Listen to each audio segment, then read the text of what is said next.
पहले पहले जब मेरी सहेली ने मुझे इस काम के बारे में बताया तो मैं थोड़ी परेशान हो गई थी। फिर सोचा कि गरीबी इस कदर है और घर में बीमार माँ बाप हैं, भाई कोई है नहीं, छोटी बहनें हैं, तो फिर कुछ ना कुछ तो करना ही पड़ेगा। ऐसा नहीं था कि मैंने शराफत से काम करने की पहले कोशिश नहीं की थी। मैंने इससे पहले अच्छे तरीके से काम करने की कोशिश की थी। पहले मोहल्ले के बच्चों को ट्यूशन पढ़ाने का सोचा, तो उन्हीं बच्चों के हाथों मोहल्ले के आवारा लड़के मुझे पर्ची लिख लिख कर भेजते रहे और फिर उनमें से एक पर्ची मोहल्ले की एक आंटी के हाथ लग गई और फिर उन्होंने जितना मुझे बदनाम करना था कर दिया कि ये ट्यूशन पढ़ाने के बहाने इस तरह के काम करती है। और उसके बाद ट्यूशन पर भी मेरी पाबंदी लग गई। सबने कह दिया ये एक चरित्रहीन लड़की है, हम अपने बच्चों को इसके पास ट्यूशन पढ़ने के लिए नहीं भेजेंगे। उसके बाद मैंने घर से बाहर निकलकर नौकरी करने की कोशिश की, लेकिन मुझे हर जगह अजीबोगरीब तरह से परेशान किया गया क्योंकि मैं बहुत खूबसूरत थी और यही खूबसूरती मेरे लिए जान का बवाल बन जाती।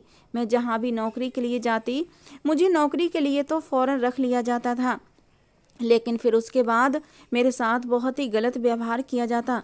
कंपनी का बॉस मेरा फ़ायदा उठाना चाहता। मजबूरन एक हफ्ते के अंदर ही अंदर मुझे नौकरी छोड़ देनी पड़ती और फिर मैं घर बैठ जाती। मैं पूरे मोहल्ले में बदनाम हो चुकी थी और अब मेरे लिए ज़िंदगी गुजारना बहुत मुश्किल हो गया था। और फिर मेरी दोस्त ने मुझे यूट्यूब चैनल का मशवरा दिया तो मैं सोच में पड़ गई। फिर मैंने कहा कि चलो ठीक है, अगर अपना चेहरा दिखाए बगैर मुझे चैनल बनाने का मौका मिल रहा है और इससे अच्छी कमाई भी होती है तो ठीक है, मैं यही करती हूँ। शुरू में मैंने अपने चेहरे पर मास्क पहन लिया था जिससे कि मुझे कोई पहचान ना सके। सिर्फ अपनी आवाज़ के जरिए ही मैंने चैनल बनाया और शेरो शायरी सुनानी शुरू कर दी। अभी मेरा चैनल बिल्कुल साफ़ सुथरा था। मेरे चैनल पर कोई भी गंदी वीडियो नहीं थी, लेकिन मैंने देखा कि मेरे चाहने वालों की गिनती बहुत कम है और चैनल ठीक से नहीं चल रहा।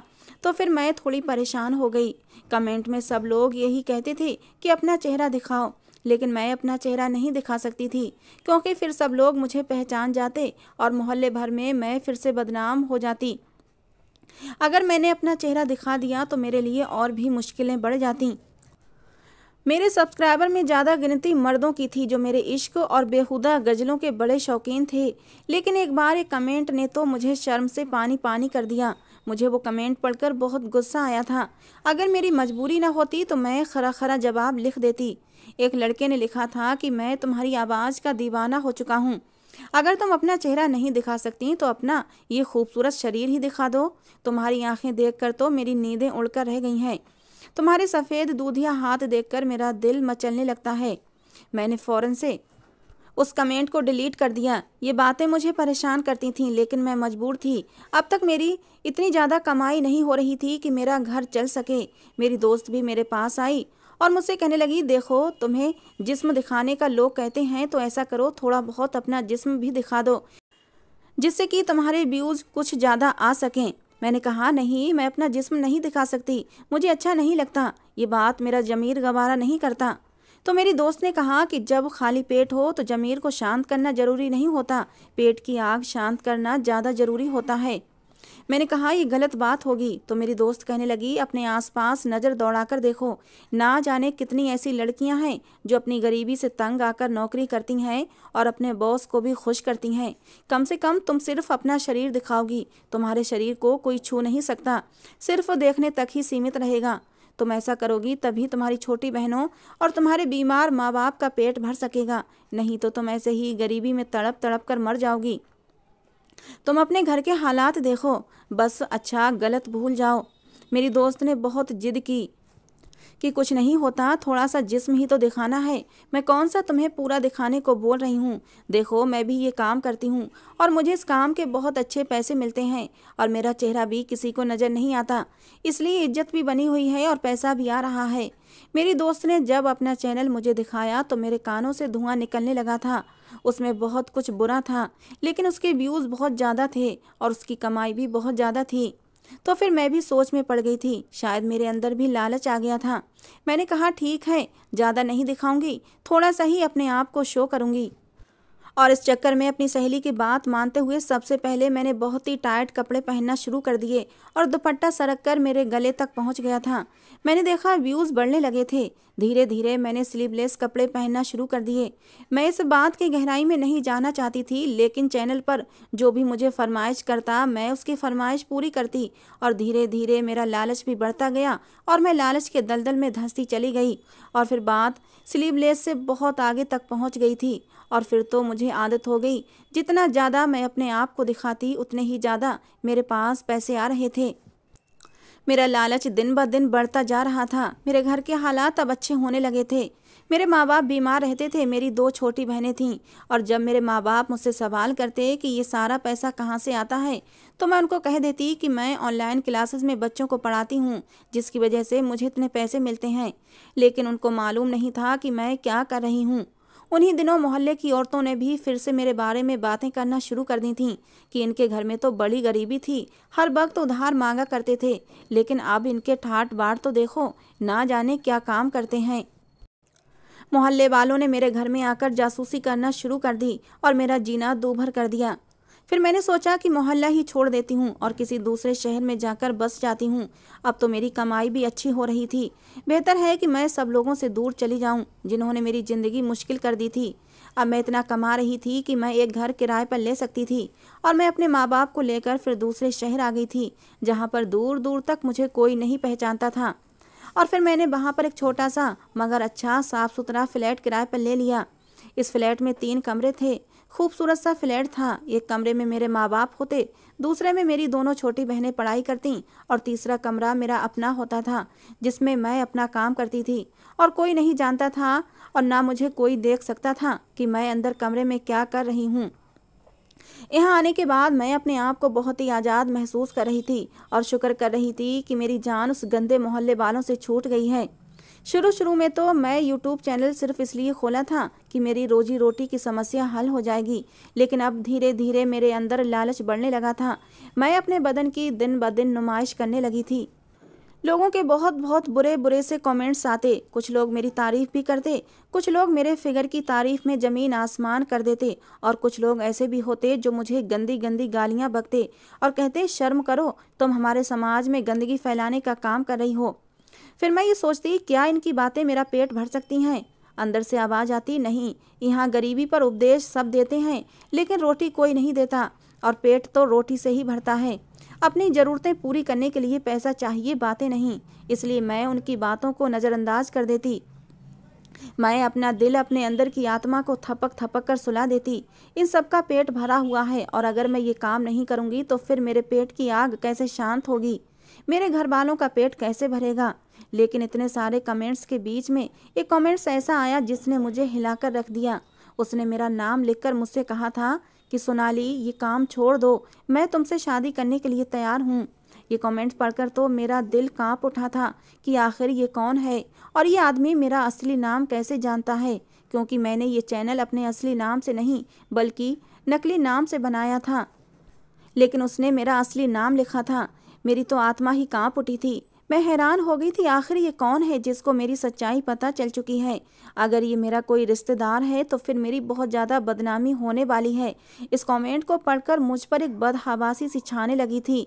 ना जाने क्यों मैं उस दिन अपनी कोई भी वीडियो अपलोड नहीं कर सकी और जल्दी जल्दी मैंने अपना चैनल भी बंद कर दिया और सारी वीडियो एकदम से वहाँ से डिलीट कर दी, क्योंकि इस बार जो कमेंट उस आदमी ने किया था इसका साफ मतलब था कि वो मुझे पहचानता है। मैं परेशान हो गई। मैंने ये भी नहीं सोचा कि मेरे सारे पैसे डूब जाएंगे। रिश्तेदारों में बदनामी का डर मुझ पर इस कदर सवार हुआ कि मेरे दिल में घर कर गया था। मैंने एक पल भी नहीं लगाया अपने चैनल से सारा डेटा हटाने में, क्योंकि मुझे पता था अगर मेरे इस काम की जानकारी मेरे माँ बाप को हो जाती तो वो जिंदा नहीं रहते, इस सदमे से ही मर जाते। अगर मेरे माँ बाप के सामने मेरी एक भी वीडियो आ जाती तो वो शर्म से ही मर जाते। इसलिए मैंने कुछ सोचते हुए अपना चैनल सिरे से ही डिलीट कर दिया। मैं इस तरह कांप रही थी कि जिस तरह कोई मलेरिया का मरीज बुखार में कांपता है। चैनल तो मैंने डिलीट कर दिया था, लेकिन मेरी आजमाइश शुरू हो चुकी थी। अचानक से एक दिन मेरे मोबाइल पर व्हाट्सएप पर एक आदमी का मैसेज आने लगा तो मैं डर गई। उसने यही लिखा था कि लगता है तुम मेरे कमेंट्स से डर गई हो कि मुझे तुम्हारी असलियत पता चल गई है। फिर उसने हंसने वाला इमोजी भेजा। दूसरे मैसेज में लिखा था, तुम बहुत ज़्यादा डरी हुई हो, लेकिन देखो तुम्हें डरने की ज़रूरत नहीं है। तुम्हारा ये राज मेरे दिल में दफा रहेगा। बस मेरी शर्त इतनी है कि तुम्हें मुझसे शादी करना पड़ेगी। बोलो करोगी? ये पढ़कर तो मैं और भी ज़्यादा डर गई थी। मेरे वहमो गुमान में भी नहीं था कि ऐसा भी कुछ हो सकता है। कौन है ये आदमी और मैं कैसे मान लूँ कि जो ये कह रहा है वो करेगा भी। मैं अजीब सी उलझन का शिकार होने लगी थी। जिस तरह की वीडियो मैं बना चुकी थी, अगर वो मेरा कोई जानने वाला देख लेता तो मैं बदनाम होकर रह जाती। वो मुझे बदनाम तो कर सकता था, लेकिन मुझसे शादी नहीं। सारे रिश्तेदारों के चेहरे मेरे सामने आने लगे थे। जब उन्होंने मुझसे पूछा कि इतने पैसे कहाँ से आते हैं, तो मैंने अपने रिश्तेदारों से यही कहा था कि मैं ऑनलाइन बच्चों को पढ़ाती हूँ और कुछ कोर्सेज बहुत महंगे होते हैं और मैं अच्छी कमाई कर रही हूँ। मेरी बात पर सबने ये विश्वास भी कर लिया था, क्योंकि आजकल ऑनलाइन का ही ज़माना है और बहुत सारे लोग ऑनलाइन पैसा कमा रहे हैं और इसमें कोई शक वाली बात नहीं है।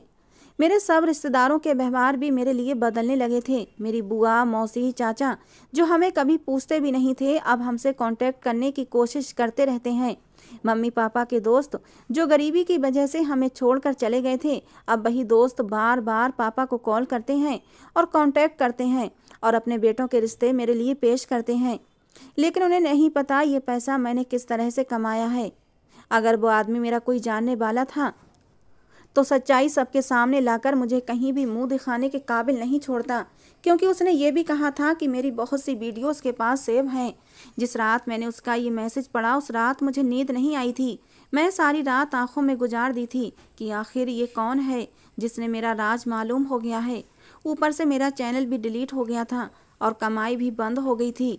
अभी तो खैर मेरे अकाउंट में अच्छे खासे पैसे थे, लेकिन ये भी सोच रही थी कि जब पैसे ख़त्म हो जाएंगे तो मैं क्या करूँगी। मेरा दिमाग सोच सोच कर सुन्न होने लगा था। बदनामी का डर अलग था जो मेरी रातों की नींदें उड़ा चुका था, और अब तो मेरी जान देने के अलावा मेरे पास कोई दूसरा रास्ता ही नहीं बचा था। मैं खुदकुशी के बारे में सोचने लगी थी। अजीब बात यह थी कि मैंने अब तक जो काम किया था वो अपना चेहरा छुपाकर किया था। भगवान के अलावा मेरा राज कोई नहीं जानता था। मैंने तो यही सोचा था कि बाद में अपने भगवान से हाथ जोड़कर और रो रो कर माफ़ी मांग लूँगी, लेकिन अब तो मेरे काम का राजदार कोई और बन चुका था और जिसके मैसेज मेरी जान निकालने लगे थे। अजीब बात यह थी कि मुझे तो भगवान से डरना चाहिए था जो ये सब करते हुए मुझे देख रहा था, लेकिन मैं भगवान से डरने की बजाय उस आदमी से डर रही थी। और फिर कुछ दिनों के बाद तो जैसे मेरे पास मैसेज आने की भरमार हो गई थी। एक के बाद एक मैसेज मुझे आने लगा था और जिन्हें पढ़कर मैं डर के मारे मोबाइल ही बंद कर दिया करती थी। रात का काफ़ी समय हो चुका था। मेरी माँ ने दरवाज़ा खटखटाकर पूछा कि तुम्हारी तबीयत तो ठीक है, तुम्हारे कमरे की लाइट अब तक जल रही है, क्या बात है। मैंने माँ से कहा कि मैं ठीक हूँ, बस थोड़ा सा सर में दर्द है। लेकिन माँ ने मेरी घबराहट को भांपते हुए मुझसे कहा कि अगर कोई परेशानी है तो बताओ। मैंने कहा, नहीं मम्मी जी, मेरी तबीयत ठीक है। कुछ दिन मैंने मोबाइल बंद ही रखा और मैं बहुत ज़्यादा डरी हुई भी रहने लगी थी। यहाँ तक कि मुझे खाना तक नहीं खाया जा रहा था। मैं हर वक्त उस आदमी के बारे में ही सोचने लगी थी कि आखिर ये कौन है जिसको मेरी हर बात पता है। मेरी समझ में नहीं आ रहा था कि मैं करूँ तो क्या करूँ। बंद घर के अंदर भी मुझे उस आदमी की तेज नज़रें अपने आर पार होती नज़र आती थीं। काफ़ी दिन के बाद मैंने अपना मोबाइल ऑन किया और अपनी उसी सहेली से बात की जो मेरे पुराने शहर में रहती थी। मेरा उससे फ़ोन पर कांटेक्ट होता रहता था। मैंने उसे अपनी समस्या के बारे में बताया तो मेरी सहेली ने कहा कि भलाई इसी में है कि तुम उसे कहो कि वो आदमी चाहे जो कोई भी है, तुम उससे मिलना चाहती हो और उससे मिलने के लिए तुम चली जाओ और जो भी समस्या है उसका हल निकालो। यूँ घुट घुट कर जीने का कोई फ़ायदा नहीं है, क्योंकि अब देखो तुमने किराए का मकान भी ले लिया है तो किराया भी देना होगा और भी खर्चे करने होंगे। तुमने अपना चैनल भी डिलीट कर दिया, कम से कम उस आदमी से बात करो कि आखिर वो चाहता क्या है। मैं सुनकर थोड़ा परेशान हुई थी। ये तो बहुत ही रिस्की काम था। अगर कोई रिश्तेदार होता तो फिर मैं क्या करती। मैंने सोचा मैं उसके हाथ जोड़कर विनती कर लूँगी। पहली बार मैंने उस आदमी को खुद मैसेज किया था और मैसेज करते हुए मेरे हाथ बुरी तरह से कांप रहे। फ़ौरन से ही मेरे मैसेज का रिप्लाई आया था। कहने लगा, क्या सोचा आपने। मैंने कहा, आप कौन हैं और मेरे बारे में सब कुछ कैसे जानते हैं। मेरी बात सुनकर वो कहने लगा, इतनी लंबी बातें यूं मैसेज पर नहीं हो सकती। मैं आपको कॉल करता हूँ। मेरा दिल जोर जोर से धड़क रहा था। मैं उससे कैसे बात करूंगी? मुझे हैरत ये हुई थी कि जिस नंबर से कॉल आई वो कोई और नंबर था। वो नंबर नहीं था जिससे वो मुझे मैसेज करता था। मैंने फ़ोन उठाया तो बड़ी तरंग में उसने हेलो कहा था, लेकिन घबराहट के मारे मेरे मुंह से तो शब्द ही नहीं निकले थे। वो कहने लगा, कम ऑन यार, कुछ तो बोलो। सारी दुनिया को शायरी सुनाती रहती हो और वो भी ऐसी बोल्ड कि जज्बातों में आग सी लग जाती है, और तुम मुझसे ही घबरा रही हो। मैं तो तुमसे शादी करने का ख्वाहिशमंद हूँ। ये तो भाई बहुत जुल्म है। उस आदमी की आवाज़ मुझे ऐसी नहीं लगी थी कि मैंने पहले कभी सुनी हो। मैं उसकी आवाज़ सुनकर अपने सारे रिश्तेदारों के चेहरे सोचने लगी और उनकी आवाज़ भी मेरे दिमाग में घूमने लगी, लेकिन वो कोई भी मेरा रिश्तेदार नहीं था। फिर उसने मुझे मेरे नाम से पुकारा। मैं बुरी तरह चौंकी थी। वो कहने लगा, सोनाली, पहले तो एक गिलास पानी पियो, डर से तुम्हारा गला सूख चुका है। और इतना ज़्यादा मत सोचो, अपने माथे पर आने वाला पसीना भी पोंछ लो। अरे अपनों से इतना नहीं घबराते। उसकी बातें सुनकर मेरा दिल जैसे किसी ने मुट्ठी में जकड़ लिया था। मैंने फ़ौरन से फ़ोन बंद कर दिया। वो कैसे मेरी हालत के बारे में जानता था? मैंने मोबाइल फेंक दिया और अपना पसीना पोंछने लगी। पूरे कमरे को घूर घूर कर देखने लगी कि कहीं कोई कैमरा तो नहीं लगा। वो आदमी मेरे पल पल की बदलती हालत को जानता था। अभी मैं संभल भी नहीं पाई थी कि मेरे कमरे का दरवाज़ा खटका। दरवाज़ा खुला तो सामने मेरी माँ थीं और मुस्कुरा रही थीं। कहने लगी, सोनाली, तुम्हारी बीना आंटी का फ़ोन आया था और वो जिद पर अड़ी हुई है कि सोनाली का रिश्ता मेरे बेटे सुनील से तय कर दो। तुम्हारी आंटी इनकार सुनना नहीं चाहती। मैं समझ नहीं पा रही थी कि उन्हें क्या जवाब दूं। मैंने कहा, माँ, अभी मुझे कुछ सोचने का समय दें। मेरी बात सुनकर मेरी माँ कहने लगी, सोचना क्या है बेटा, ऐसे रिश्ते रोज रोज नहीं आते। मेरी सहेली बहुत ही अच्छे खाते पीते घराने की है और उसका बेटा लाखों में कमाता है। फिर कहने लगी कि उसके बेटे की इच्छा है कि वो तुमसे शादी करे। अब उससे फ़ोन पर तुम बात खुद ही कर लेना। ये कहकर मेरी माँ कमरे से निकल गई। मैं पहले ही एक बहुत बड़ी उलझन में फंसी हुई थी। अब भी मैं कमरा बंद करके बैठ गई कि तभी मुझे मेरी मम्मी की सहेली के बेटे सुनील की कॉल आ गई और वही घिसे पिटे जुमलेबाजी कि तुम मुझे शुरू से ही पसंद थी, लेकिन मेरी नौकरी अब लगी है, इसलिए मैंने अपना रिश्ता तुम्हारे लिए भेजा है। तुम मुझे बहुत अच्छी लगती हो। फिर कहने लगा, सोनाली, तुम तो जानती हो कि महंगाई कितनी बढ़ गई है और मैं उन मर्दों में से हरगिज नहीं हूँ कि शादी के बाद पत्नी के कमाने पर ऐतराज़ करूँगा। मैं तो चाहता हूँ कि तुम अपना ऑनलाइन काम जारी रखो, तभी तो हम मिलकर घर चला सकेंगे।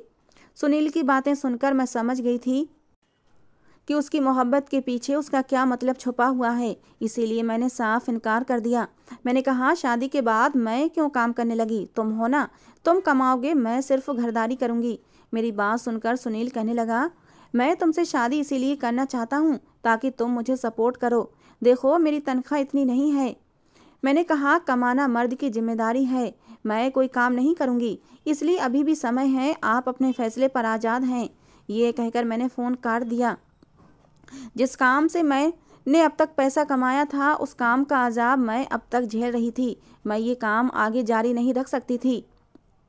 और पता नहीं वो अनजान आदमी कौन है, क्यों मेरी जान के पीछे पड़ गया है और क्यों मुझसे शादी करना चाहता है। वो तो मेरी इतनी गंदी वीडियोस भी देख चुका है। यकीनन वो अपना कोई घिनौना मकसद पूरा करना चाहता होगा। मर्द चाहे खुद जैसा मर्जी हो, लेकिन उसे पत्नी अनछुई और पवित्र चाहिए। मुझ जैसी लड़की से वो भला क्यों शादी करेगा जो अपना पूरा शरीर सोशल मीडिया पर दर्शा चुकी थी। मैं बहुत ज़्यादा परेशान हुई तो रोने बैठ गई। मेरा सब्र अब जवाब दे चुका था और फिर मैंने एक फ़ैसला कर लिया। मैंने तुरंत उस आदमी को कॉल लगा दिया। मैं अब इस किस्से को ख़त्म कर देना चाहती थी। वो आदमी जिसका नाम मोहित था, हर वक्त ऑनलाइन रहता था। रात का 1 बज रहा था। दूसरी ही बेल पर उसने फ़ोन उठाया। मैंने कहा, मुझे आपसे मिलना है। मैं सोच चुकी थी कि उस आदमी से 2 टूक बात कर लेना ही चाहिए। वो कहने लगा, मुझे कोई ऐतराज़ नहीं है, बताओ कहाँ मिलना चाहती हो, मुझे भी तुमसे मिलकर बात करनी है। मैंने एक रेस्टोरेंट का नाम बता दिया और वक्त भी तय कर लिया।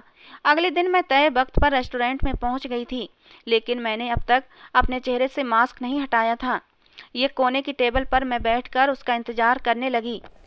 मेरे दिल की हालत इस समय बहुत बुरी थी। मुझे डर के मारे अपनी धड़कनें अपने कानों तक सुनाई दे रही थीं। ना जाने वो आदमी कौन था और मेरे बारे में क्या क्या जानता था। पता नहीं मुझे क्या डिमांड रखेगा। मैं यही सोच रही थी जब एक नौजवान बड़े धड़ल्ले से मेरे सामने रखी कुर्सी पर बैठ गया। वो आदमी 30-32 उम्र का होगा, देखने में अच्छी शक्ल सूरत का था। मैं उसे बड़े गौर से देख रही थी, बिना आंखें झपकाए, कि ये वही आदमी है जिसने पिछले 3 महीने से मेरी जिंदगी नर्क बना रखी थी। मेरे मुंह देखने पर वो मुस्कुराने लगा, कहने लगा, देख लिया मुझे। सोनाली, अब बताओ मैं तुम्हें पसंद भी हूँ कि नहीं। उसकी बात मेरे लिए बहुत ही हैरान कर देने वाली थी। मैंने फौरन से अपनी नज़रें चुरा ली। मैंने कहा, आप कौन हैं? मैंने आपको पहली बार देखा है। मुझे तो लगा आप मेरे कोई जानने वाले या रिश्तेदार होंगे।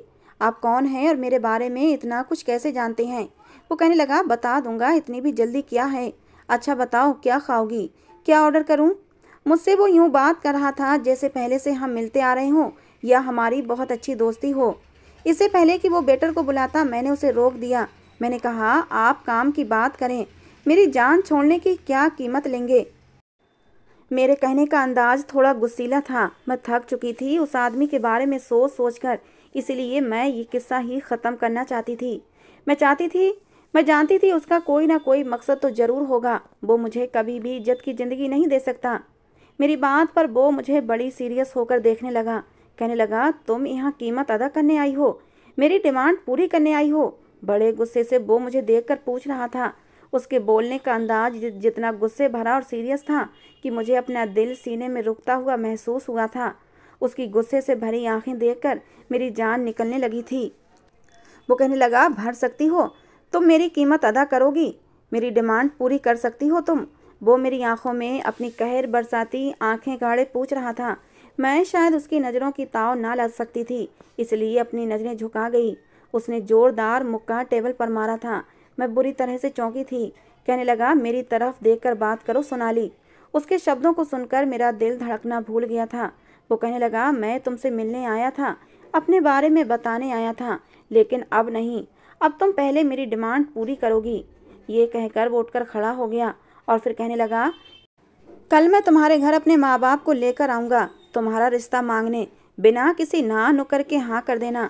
तुमसे शादी करना ही मेरी डिमांड है। ये कहकर वो जा चुका था। मेरी आंखों से टप टप आंसू गिरने लगे। मैंने खुद को हालात के हवाले कर दिया।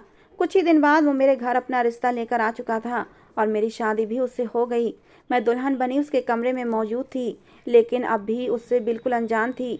कमरे का दरवाज़ा खुला तो मुझे अपना दिल धड़कता हुआ तेज़ी से महसूस हुआ था। लेकिन वो मुस्कुरा रहा था, लेकिन मैं डर के मारे काँप रही थी। वो मेरे सामने बैठ गया और कहने लगा, पहले तो ये तुम मुझसे डरना बंद करो, खा नहीं जाऊंगा तुम्हें। उसकी बातें भी मेरा दिल डर कम नहीं कर पा रही थीं। उसने मेरा सर्द हाथ थाम लिया और बताना शुरू किया। कहने लगा, मैं एक ISI का एजेंट हूँ और साइबर क्राइम के केसेस को हल करता हूँ। हमारी टीम में बहुत से ऑफिसर ऐसे होते हैं जो ऐसे गंदे चैनल को चलाने वालों को डिलीट करवाने की कोशिश करते हैं, क्योंकि ये चैनल समाज में गंदगी फैलाने का काम करते हैं। पहले तो हम उन्हें मना करते हैं, उन्हें समझाते हैं कि वो ऐसी घटिया टाइप की वीडियोस ना बनाएं, और जब वो नहीं मानते तो हम उन्हें डरा धमका कर उनके चैनल से सारी गंदगी हटवाते हैं। फिर वो कहने लगा कि मैंने तुम्हारी वीडियो भी देखी थी और तुम्हारी वीडियो मेरे लिए केस ही थी। मैंने कमेंट में तुम्हें इस काम से करने के लिए मना भी किया था, लेकिन तुम्हारे शब्दों ने मुझे सोचने पर मजबूर कर दिया था। तुमने मुझे जवाब दिया था कि समाज के मालदार लोग बेसहाराओं की कुछ मदद कर दें तो शायद हमें यूं सबके सामने अपनी इज्जत खोकर पैसा न कमाना पड़े। आप नसीहत तो बड़े आराम से कर रहे हैं, क्या शादी करेंगे मुझसे और मेरी सारी वीडियो देखकर भी मुझे इज्जत भरी जिंदगी दे सकेंगे? यकीनन नहीं देंगे। इसीलिए अपनी नसीहत अपने पास रखें, क्योंकि आपकी नसीहत मेरे घर वालों का पेट नहीं भर सकती। तुम्हारा यही जवाब सुनकर मैं सोचने पर मजबूर हुआ था। फिर वो कहने लगा कि मैंने तभी फैसला कर लिया था, इसलिए तुम्हारी तलाश शुरू कर दी, और तुम्हारी तलाश मेरे लिए कोई मुश्किल बात नहीं थी। देखो, मैंने तुम्हें ढूंढ भी लिया और तुमसे शादी भी कर ली, और तुम्हारे घर का खर्चा भी उठाऊंगा। उसकी बात सुनकर मैं उसे हैरत से देख रही थी और सोच रही थी कि क्या ऐसे भी मर्द हमारे समाज में होते हैं। मैं तो समझती थी ऐसा सिर्फ कहानियों और फिल्मों में होता है। आज मैं मोहित के साथ एक बहुत ही अच्छी ज़िंदगी गुजार रही हूँ और मैंने यूट्यूब का सारा गंद काम छोड़ दिया है। तो दोस्तों, आज की हमारी कहानी कैसी लगी ज़रूर बताना। पसंद आई हो तो प्लीज़ लाइक करना। रोज़ एक नई कहानी सुनने के लिए हमारे चैनल को भी सब्सक्राइब करना। कहानी को अंत तक सुनने के लिए आप लोगों का बहुत बहुत धन्यवाद दोस्तों।